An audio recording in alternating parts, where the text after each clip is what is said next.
Okay, well, thank you very much to the organisers. It's a great pleasure to be here at the KCA meeting in Dublin, and thank you very much for this opportunity to irritate my friends and colleagues and invite immediate and painful retribution. So I'm going to do this quite cautiously. Those are my disclosures.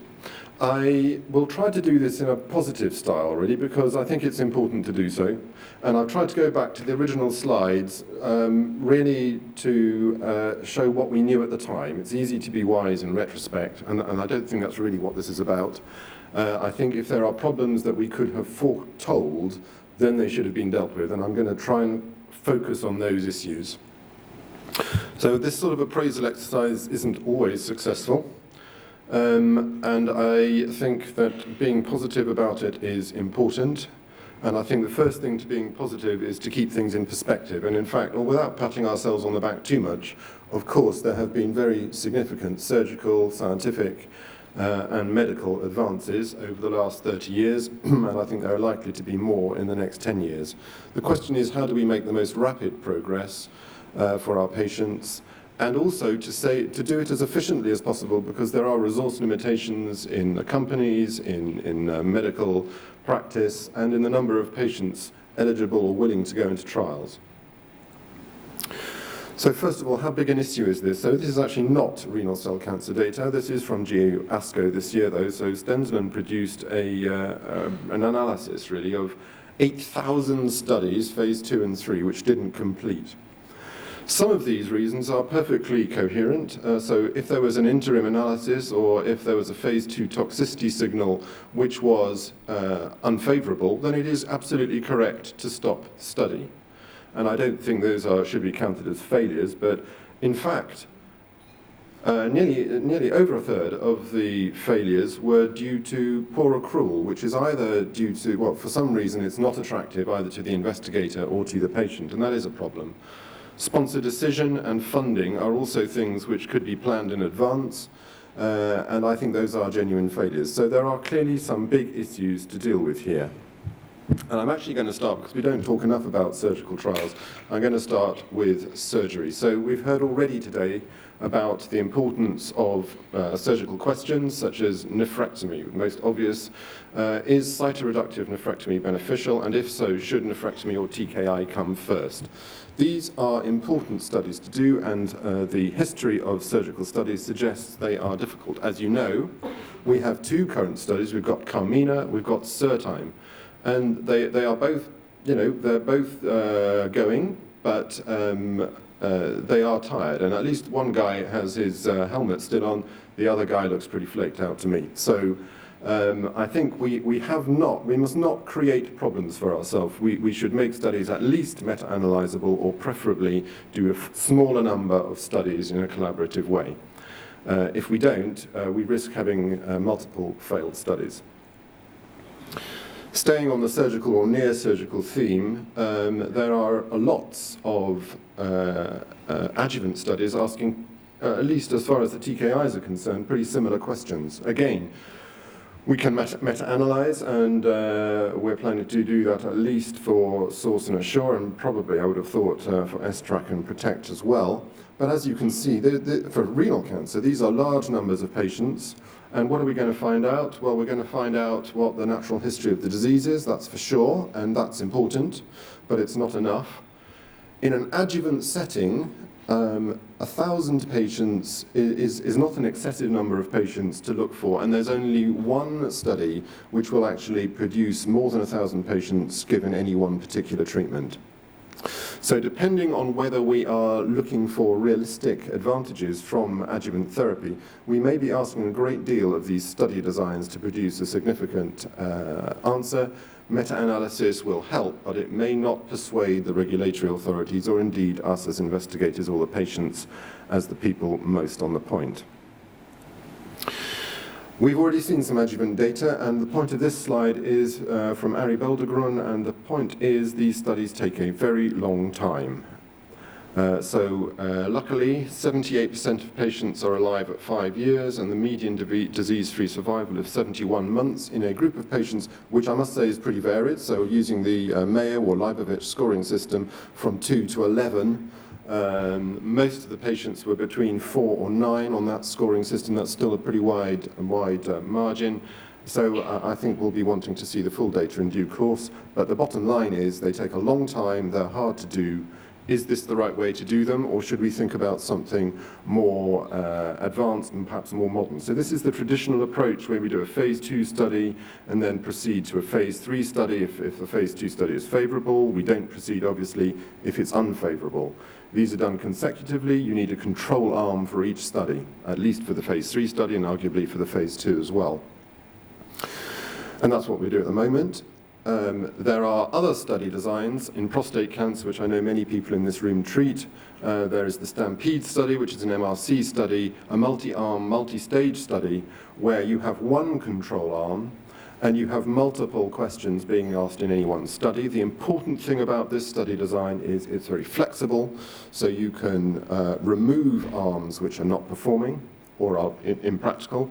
You can add arms which perhaps reflect new data in the adjuvant setting. What if one of the adjuvant studies comes up as positive? How do we add that into the design? So this is very flexible.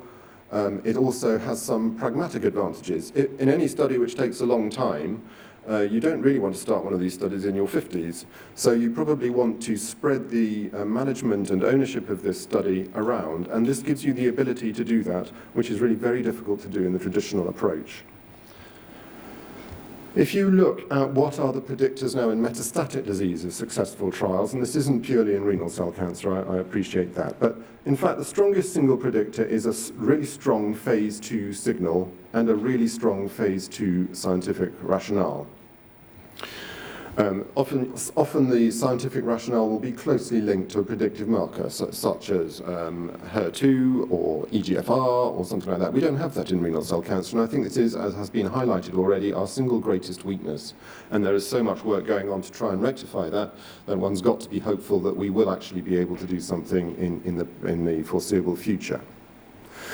I think things which perhaps aren't always thought about are the robust outcome. Robust both for us as investigators, obviously for the patient, but also for the assessment and funding authorities. Is the magnitude of the benefit significant? Is the bang worth the buck? And is it relevant to the patient and the patient population we have? And obviously there must be an efficient and effective design. I say obviously, although in fact that's often where we fall down, and I'll talk more about that in a second. So this is not an exhaustive list, there are just some individual large phase 2 or phase 3 studies which I have chosen to try and illustrate various points. So this is the first quotes negative study. You know the study design, I'm not going to go through it in view of time. There was no significant difference in PFS, although it slightly favoured temsirolimus, but not in statistically significant terms. But there was a statistically significant overall survival benefit. So this isn't actually a negative study. It's not what the sponsor wanted, but it was a well-designed, well-conducted study. It's not a negative study, so we need to be realistic about this. So I think it was an important question, mTOR or TKI in that particular setting. There was a strong rationale for it. There was no predictive marker, there still isn't, and I think it was a good design which produced a definitive answer. Now going back to Christian Kollmannsberger's slides, reviewing 2 studies which have also been negative. So the first is the rationale for the bevacizumab-temsirolimus combination. This was based on predominantly phase 1 data, which looked quite good, but you can see the numbers, small. I think there were other reasons for investigating this combination, but if you look at the hard data, you're asking quite a lot from a very small data set for this otherwise reasonable combination. If you look at the everolimus bevacizumab combination, there was already a phase 2 study, so to do a further phase 2 study was really based not on the response rate. We're not madly keen on response rate, so that's probably okay. But on the median PFS. And the question is, statistically, was that a high enough barrier to have jumped? And I think it probably wasn't. And I think this is the main point of what I intend to say today, that actually the signal on which we base the phase 3 study, we haven't been rigorous enough in that where we could have been rigorous. We can't be rigorous necessarily in the adjuvant setting, because you can't do, it's without a biomarker, it's really very difficult to do a phase 2 adjuvant study. But where you have metastatic disease, it probably is possible, and I think we should focus on that. In the interest of time, I'm actually not going to talk about GOLD, but to me that was a true negative study, a properly designed study, which we probably just asked too much of an otherwise active drug. But I want to finish up really on 2 studies which you already know about. The AGILE study, the first-line axitinib versus sorafenib study, and the tivozanib, TiVo-1 study, tivozanib versus sorafenib. And what went wrong here? Well, first of all, it produced a numerically quite significant difference, 10.1 versus 6.5 PFS difference, no overall survival difference favouring axitinib at all. So you might have thought, well, you know, with a hazard ratio of 0.77 and this slightly optimistic one-sided p-value of 0.038, is that an important finding?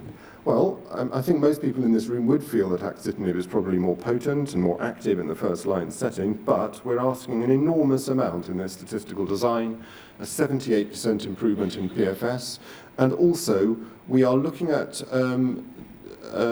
the data as they were, frankly, when this study was designed. And I think it's very difficult to criticize now that we know that the most recent results with sorafenib appear to be getting better. We didn't probably know that or didn't strongly know that at the time. However, we introduced no fudge factor, so that we really needed an enormously important hazard ratio of 0.56 for this study to be positive. We were probably just too optimistic. So excessive optimism, either in assessing the phase 2 signal or in the statistical design, is a very great danger. Let's move on finally to TiVo-1, which, as you will know, is this, on the face of it, fairly simple design, tivozanib versus sorafenib. However, big flaw, and what was so irritating about this was that it was known about, it was pointed out, and nothing was done about it, a one-arm crossover. Good PFS result, 11.9 versus 9.1 months in this particular analysis as presented. And if you actually looked at how the patients did, it was really a combination of 2 problems. The first was that the study was done in parts of the world where we have difficulty getting hold of multiple drug therapies. And the second was that the consequence of that was that if you were on tivozanib treatment, when you progressed off that or you stopped that treatment for another reason, you predominantly went on to no other treatment. On the other hand, if you're on sorafenib and you progressed on that, you went on to tivozanib. So you're comparing sorafenib followed by tivozanib versus tivozanib followed by best supportive care or something. And the result is this. You can explain it. That explanation, in my view, is probably true, but it's not definitely true, and the hazard ratio of 1.25 was a killer at ODAC.